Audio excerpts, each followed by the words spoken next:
खराबी वहाँ पैदा होती है जब लव अफेयर एडिक्शन की शक्ल इख्तियार करता है, जब आपकी मोहब्बत बाकी दीगर मोहब्बतों पे गालिब आ जाती है, जब आप किसी एक के हो जाते हैं और अपने जो प्रीवियस रिश्ते हैं जैसे कि दोस्त अहबाब हैं या माँ बाप हैं, उनकी अहमियत आपकी नज़र में ना होने के बराबर रह जाती है, हत्ता कि आपकी तालीम की अहमियत ना होने के बराबर रह जाती है। एडिक्शन का मतलब ही यही है कि आप किसी चीज़ के साथ जुड़ जाते हैं और इतना जुड़ जाते हैं कि हर चीज़ से आपका जोड़ उखड़ जाता है और आप अलग हो जाते हैं। ठीक। और ऐसे में जब आप तकिया ही किसी एक शख्स पे कर लेते हैं और वो फिर किसी ना किसी तरीके से आपको मायूस करता है और ब्रेकअप होता है तो आपकी दुनिया अंधेर हो जाती है। यूनिवर्सिटी में इस तरह की तालीम के अपने जीवन साथी की तलाश कैसे करें या रोमांटिक जो रिलेशनशिप है वो उसमें कैसे आगे बढ़े, तो ये यूनिवर्सिटी में अगर जाके पढ़ाया जाएगा तो ये काफ़ी लेट हो चुका होगा। यूनिवर्सिटी से काफ़ी पहले थोड़ी थोड़ी तालीम इस हवाले से दी जानी चाहिए। और जैसे मैं पहले अर्ज़ कर रहा था कि जब हम किसी चीज़ को रद्द कर देते हैं और फिर शाये अवे कर जाते हैं जी, तो इसका मतलब ये नहीं कि वो मसला हल हो गया। इसका मतलब आमतौर पर होता है कि मामला बिगड़ जाएगा। मोहब्बत जिसे ऑब्सेसिव कंपल्सिव डिसऑर्डर कहते हैं, जिसे वहमीपन कहते हैं, तो ये मोहब्बत एक वहम का नाम भी होता है और बार बार दिल तड़पता है, उस जानिब झुकाव होता है अपने नॉर्थ की तरफ, अपने स्टार की तरफ। तो फिर ये काबिल इलाज चीज़ भी है। आप समझ जाएं कि ये आप नहीं हैं, ये आपके ब्रेन का खलल है, ये आपके दिमाग का खलल है। वो कहते हैं जिसको इश्क, ये खलल है दिमाग का। बच्चे जो हैं उनको मौका देना चाहिए कि वो आपसे बात करें और आप उन्हें रहनुमाई फ़राहम करें, उन्हें ऐसा एजुकेशनल मटीरियल फ़राहम करें कि उन्हें पता हो कि जिस रास्ते पर वो कदम रख रहे हैं उसमें कौन से मुश्किल मकाम आते हैं और कौन सी एहतियातें हैं कि जो पहले करने की ज़रूरत है। खराबी वहाँ पैदा होती है जब लव अफेयर एडिक्शन की शक्ल इख्तियार करता है, जब आपकी मोहब्बत बाकी दीगर मोहब्बतों पे गालिब आ जाती है, जब आप किसी एक के हो जाते हैं और अपने जो प्रीवियस रिश्ते हैं जैसे कि दोस्त अहबाब हैं या माँ बाप हैं, उनकी अहमियत आपकी नज़र में ना होने के बराबर रह जाती है, हत्ता कि आपकी तालीम की अहमियत ना होने के बराबर रह जाती है। एडिक्शन का मतलब ही यही है कि आप किसी चीज़ के साथ जुड़ जाते हैं और इतना जुड़ जाते हैं कि हर चीज़ से आपका जोड़ उखड़ जाता है और आप अलग हो जाते हैं। ठीक। और ऐसे में जब आप तकिया ही किसी एक शख्स पे कर लेते हैं और वो फिर किसी ना किसी तरीके से आपको मायूस करता है और ब्रेकअप होता है तो आपकी दुनिया अंधेर हो जाती है। ये वैसे ही है जैसे ड्रग एडिक्शन में जब विड्रॉल होता है तो दिल दोबारा ड्रग इस्तेमाल करने को चाहता है, लेकिन ड्रग इस्तेमाल करने से मुसीबतें बढ़ती रहती हैं, कम नहीं होती। इसी तरह जब ब्रेकअप होता है और फिर पैचअप होता है और फिर रीयूनियन होती है तो भी ज़रूरी नहीं कि आपके बुरे दिन ख़त्म हो गए। लगता यह है कि अगर कोई जो रूठ गया है या जो छोड़ गया है या जिसे हमने तयशुदा मंसूबे के तहत अपनी ज़िंदगी से निकाल दिया है, हमें लगता है कि अगर वो हमारी ज़िंदगी में वापस आ जाएगा तो हमें सुकून आ जाएगा और हमें चैन आ जाएगा। लेकिन दर हकीकत ऐसा नहीं होता कि उसके वापस आने से चैन आए, क्योंकि एडिक्शन या लव एडिक्शन का मतलब ही यही है कि ना आप किसी चीज़ के साथ गुजारा कर सकते हैं, ना किसी चीज़ के बग़ैर गुजारा कर सकते हैं, ना जाए मानदन ना पाए रफ्तन। तो फिर ऐसे में फिर लोग बहुत परेशान फिरते हैं और जब बिल्कुल दुनिया से तोड़ के अलग करके कोई अपनी बीवी को रखता है तो फिर तवक्को ये की जाती है कि अब वो फूलों की सेज पे बिठाएगा, नहीं, पर वो फिर कांटों का बिस्तर होता है, फिर तन्हा करके मारने वाली बात होती है, माली तौर पर कमज़ोर करके मारने वाली बात होती है, उसका सोशल कैपिटल पहले ही ख़त्म हो चुका होता है। अनजाने में लोग किसी को खुश करने के लिए अपना नुकसान करना शुरू कर देते हैं, पर हम अपना नुकसान करें तो कोई खुश नहीं होता। वैसे हमारे मुआशरे में ऐसे रिलेशनशिप जो यूनिवर्सिटीज़ में लड़कों और लड़कियों के दरमियान होते हैं तो कोई उन्हें बाकायदा रिकग्नाइज़ नहीं किया जाता, पर फैक्ट ऑफ लाइफ ये है कि ऐसा होता है। अक्सरियत लड़के लड़कियां ऐसी सोच बना लेते हैं कि अज खुद वालिदैन के मशवरे के बगैर, अगरचे हमारे माशरे के रस्म व रवाज कुछ और हैं, लोग फिर भी दिल लगा लेते हैं और ऐसा कोई खासी मेच्योर एज में जाके नहीं करते। बल्कि छठी सातवीं जमात में लड़कियां सोच रही होती हैं कि अच्छा मेरे नाम के साथ कौन सा नाम ज़्यादा सूट करता है, हम ही फर्जी तौर पर नाम लिख लिख के तो अपना मन राज़ी कर रही होती हैं।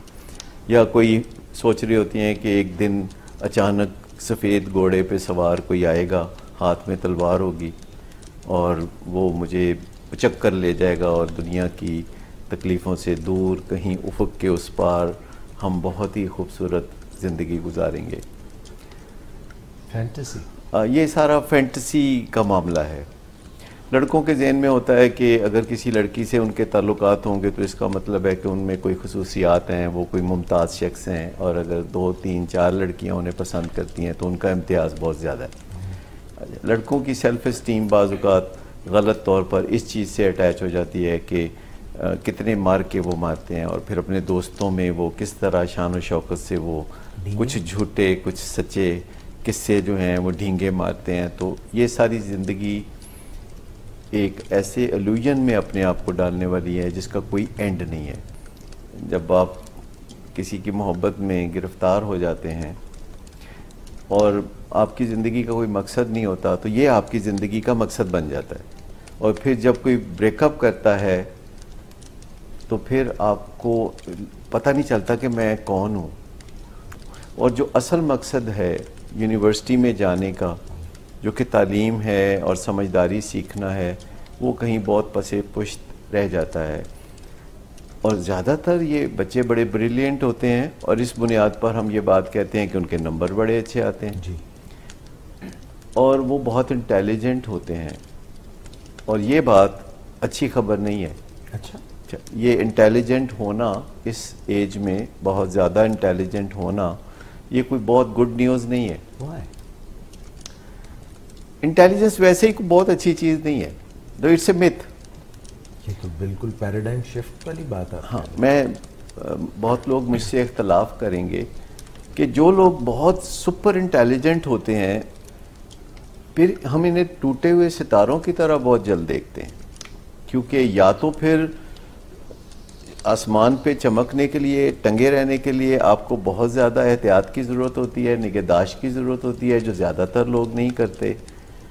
और जब वो सही तरह अपना ख्याल नहीं रखते, अपनी निगहदाश्त नहीं करते, तो फिर वो आसमान पे चमकते हुए सितारे टूट के तो इधर उधर में आ गिरते, इधर उधर किसी गलत जगह, किसी गलत पाँव में जा गिरते हैं। और इंटेलिजेंस को बहुत बड़ी चीज़ नहीं है जो इसकी हाइप क्रिएट की जाती है कि फलाना बड़ा इंटेलिजेंट है। इंटेलिजेंस के मुकाबले में वाइज होना, समझदार होना, यानी विजडम वर्सेस इंटेलिजेंस को अगर देखा जाए तो इंटेलिजेंस विजडम के सामने कुछ नहीं बेचती।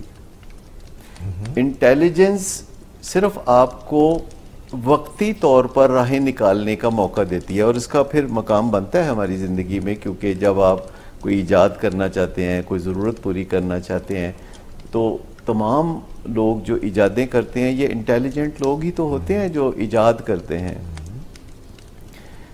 लेकिन इंटेलिजेंस आम तौर पर जो लोग इस्तेमाल करते हैं तो ये वक्ती ज़रूरतों को, क्विक फिक्सेस को करने के लिए होती हैं। ये जुगाड़ होते हैं जो हम इंटेलिजेंस की मदद से करते हैं। यूनिवर्सिटी में भी ऐसे मामलात होते हैं, टीचर्स की आंखों के सामने ये सब कुछ हो रहा होता है और स्टूडेंट्स के ग्रेड्स गिर रहे होते हैं, टीचर्स उनसे बाज़ पुरस कर रहे होते हैं, फिर बाज़ टीचर्स ज़रा ज़्यादा पॉपुलर होते हैं, बातचीत करते हैं स्टूडेंट से, तो वो उन्हें इस तरह की हकीकतें बताते हैं कि किस तरह उनका दिल तोड़ दिया गया है, और ऐसे लगता है कि दुनिया अंधेर हो गई है, और आहें भरना और जिस्मानी तकलीफ़ों में से गुज़रना ये ज़्यादातर इस वजह से होता है कि सेरोटोनिन के लेवल नीचे चले जाते हैं।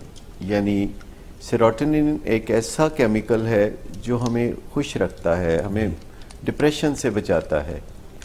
ये इत्मीनान भरी खुशी जो हमें होती है, जिसे सुकून कहते हैं, ये सेरोटोनिन की बुनियाद पर होती है, लेकिन पुरजोश किस्म की खुशी जो हमें नाच गाने पे मजबूर करती है वो डोपामिन की वजह से होती है और एड्रेनलिन की वजह से होती है।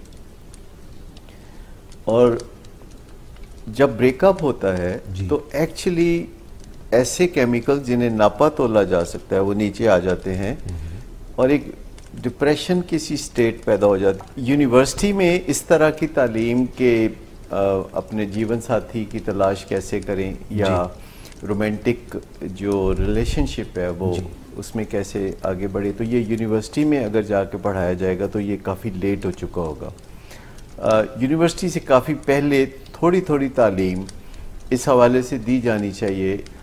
और जैसे मैं पहले अर्ज़ कर रहा था कि जब हम किसी चीज़ को रद्द कर देते हैं और फिर शाये अवे कर जाते हैं तो इसका मतलब ये नहीं कि वो मसला हल हो गया, इसका मतलब आमतौर पर होता है कि मामला बिगड़ जाएगा।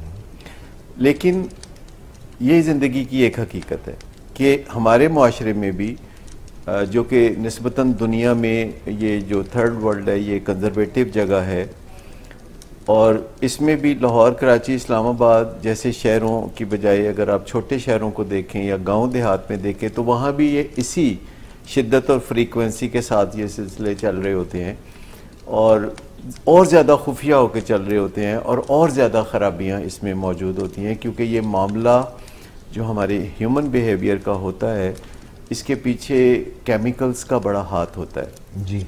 और ये मोहब्बत के मामले में भी कई तरफ से न्यूरोट्रांसमीटर्स, केमिकल्स और हार्मोन्स पसे पर्दा बहुत ज़ोर से काम कर रहे होते हैं और जब हम इसको बिल्कुल ममनू करार देते हैं और कोई गाइडेंस फराहम नहीं करते, कोई ऐसा लिटरेचर नहीं बनाते कि लोगों को पता चल सके कि जीवन साथी का इंतखाब किस उम्र में करना चाहिए, कैसे करना चाहिए, प्रोज एंड कॉन्स क्या हैं, कि जब आप मुख्तलिफ रिश्तों में बंधे होते हैं तो उन रिश्तों को कभी भी कता नहीं करना चाहिए। जैसे कि अगर आपने किसी से मोहब्बत अपना ली है या किसी को जीवन साथी बनाने का सोचा है तो फिर अपने दीगर रिश्तों को मुस्तहकम रखें आप जी। उसका मतलब ये नहीं कि बाकी रिश्तों को आप कता कर दें।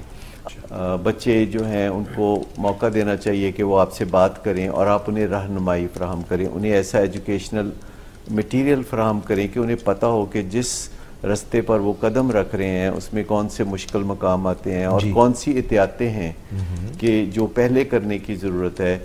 अगर पहले आप फैसला कर लें कि आप किसी के बगैर जी ही नहीं सकते और बाद में आपको पता चले कि बहुत सी फिजिबिलिटी जो है वो इनकम्प्लीट है और ऐसा मुमकिन नहीं कि आप किसी के साथ अच्छी ज़िंदगी गुजार सकें जी, तो फिर कैसे यू टर्न लेना है। ये ओसीडी की तरह भी होती है मोहब्बत, जिसे ऑब्सेसिव कंपल्सिव डिसऑर्डर कहते हैं, जिसे वहमीपन कहते हैं। तो ये मोहब्बत एक वहम का नाम भी होता है और बार बार दिल तड़पता है, उस जानिब झुकाव होता है अपने नॉर्थ की तरफ, अपने स्टार की तरफ।